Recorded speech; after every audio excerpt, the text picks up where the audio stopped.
Local Validity as a Key to Sanity and Civilization, Part 2. 3. This essay has been bubbling in the back of my mind for a while, since I read that potential juror number 70 for the Martin Shkreli trial was rejected during selection when, asked if they thought they could render impartial judgment, they replied, "I can be fair to one side but not the other." And I thought maybe I should write something about why that was possibly a harbinger of the collapse of civilization. I've been musing recently about how a lot of the standard code of the light isn't really written down anywhere anyone can find. The thought recurred during the recent #MeToo saga when some Democrats were debating whether it made sense to kick Al Franken out of the Senate. I don't want to derail into debating Franken's behavior and whether that degree of censure was warranted per se, and I'll delete any such comments. What brought on this essay was that I read some unusually frank concerns from people who did think that Franken's behavior was per se cause to not represent the Democratic Party in the Senate, but who worried that the Democrats would police themselves, the Republicans wouldn't, and so the Republicans would end up controlling the Senate. I've heard less of that since some upstanding Republican voters in Alabama stayed home on election night and put Doug Jones in the Senate. But at the time, some people were replying, "That seems horrifyingly cynical and realpolitik. Is the idea here that sexual line crossing is only bad and worthy of punishment when Republicans do it? Are we deciding that explicitly now?" And others were saying, "Look, the end result of your way of doing things is to just hand over the Senate to the Republican Party." This is a conceptual knot that, I'm guessing, results from not explicitly distinguishing game theory from goodness. There is, I think, a certain intuitive idea that ideally the law is supposed to embody a subset of morality insofar as it is ever wise to enforce certain kinds of goodness. Murder is bad, and so there's a law against this bad behavior of murder.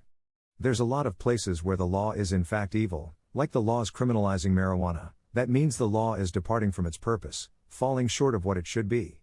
Those who are not real-life straw authoritarians, who are sadly common, will cheerfully agree that there are some forms of goodness, even most forms of goodness, that it is not wise to try to legislate.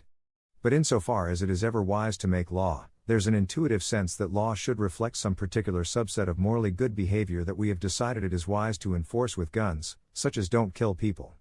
It's from this perspective that as a matter of pragmatic realpolitik we are going to not enforce sexual line crossing rules against Democratic senators seems like giving up, and maybe a harbinger of the fall of civilization if things have really gotten that bad.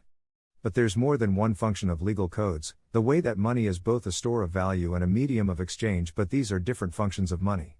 You can also look at laws as a kind of game theory played with people who might not share your morality at all.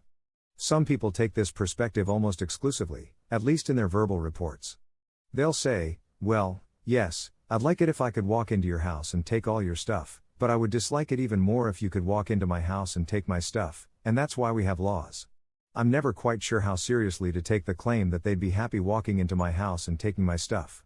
It seems to me that law enforcement and even social enforcement are simply not effective enough to count for the vast majority of human cooperation, and I have a sense that civilization is freeriding a whole lot on innate altruism.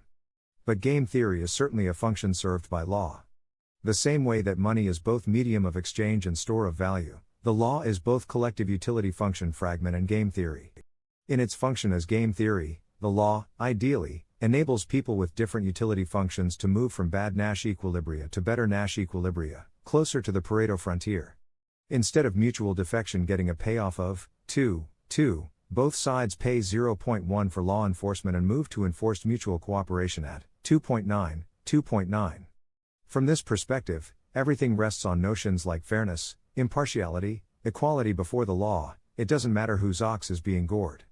If the so-called law punishes your defection but lets the other's defection pass, and this happens systematically enough and often enough, it is in your interest to blow up the current equilibrium if you have a chance. It is coherent to say, crossing this behavioral line is universally bad when anyone does it, and also we're not going to punish Democratic senators unless you also punish Republican senators. Though as the saga of Senator Doug Jones of Alabama also shows, you should be careful about preemptively assuming the other side won't cooperate. There are sad lost opportunities there.